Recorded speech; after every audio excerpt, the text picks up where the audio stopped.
शम्स, आपने तो बहुत सारी रिपोर्टिंग की है इस तरह के मामलों में, और जब से सुशांत का मामला सामने आया था आपने कई अहम खुलासे भी किए जो देश तक पहुंचा।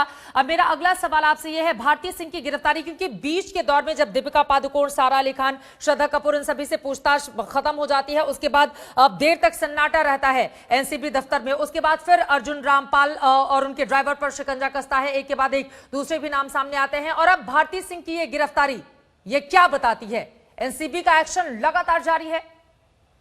देखिए चित्रा, यहाँ पे तीन चीजें जिसे समझने की जरूरत है। पहली चीज जो क्लियर कर दें कि इस भारती की गिरफ्तारी का सुशांत सिंह राजपूत से कोई लेना देना नहीं है। जो एनसीबी की दिल्ली यूनिट की टीम मुंबई गई थी, उसने अपना काम पूरा कर लिया। अब जो सारे एक्शन और कार्रवाई हो रही है, मुंबई की जो जोन है एनसीबी की, वो कर रही है, पहली चीज। दूसरी चीज ये है कि अब तक चाहे वो सारा हो, श्रद्धा हो, दीपिका पादुकोण हो, रकुल प्रीत हो, इन सब ने जब भी पूछताछ की तो कभी भी ड्रग्स के सेवन की बात से इनकार किया। पहली है भारती जिन्होंने ये एक्सेप्ट किया कि हाँ वो ये गांजा लेती थी। अब सवाल यह है कि यहाँ पे एनसीबी ने गिरफ्तार क्यों किया? दो चीजें, ऐसे बहुत सारे केसेस हैं। अगर आप पर्सनल यूज करते हैं और जैसा कि अभी बताया मुनीश ने भी, आपके पास कॉमर्शियल उतना मात्रा में बरामद नहीं होती है। ये जो लगभग 86 ग्राम के गांजे की जो बरामदगी हुई है, ये 2 घरों से हुई है, एक घर से नहीं हुई है। तो यहाँ पे एक्सेप्ट करने का मतलब ये होता है कि आप एक तरीके से बड़ी सजा से बच गई। एक बेलेबल ऑफेंस है। आज बेशक गिरफ्तारी हुई एनसीबी के दफ्तर में, कल कोर्ट में पेश होंगी और बहुत मुमकिन है कि कल ही उनको जमानत भी मिल जाएगी। तो सवाल ये है कि एनसीबी ने दोनों चीजें कर सकती थी।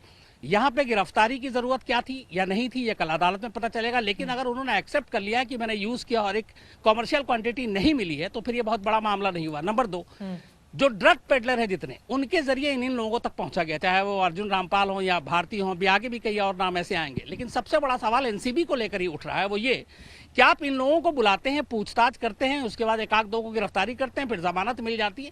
अभी तक पिछले 2-2.5 महीने में जब से एनसीबी हरकत में आई, एक बड़ी मछली, एक ड्रग सिंडिकेट का बड़ा नाम, एक ड्रग जो पूरा चलाता है, मुंबई बॉलीवुड में भी जो सप्लाई करता है, उनमें से वो कौन लोग हैं जो बॉलीवुड को ड्रग्स सप्लाई करते हैं। बिल्कुल, आज तक एनसीबी की टीम वहां तक नहीं पहुंची, चाहे वो दिल्ली से जो टीम गई हो या फिर मुंबई की हो।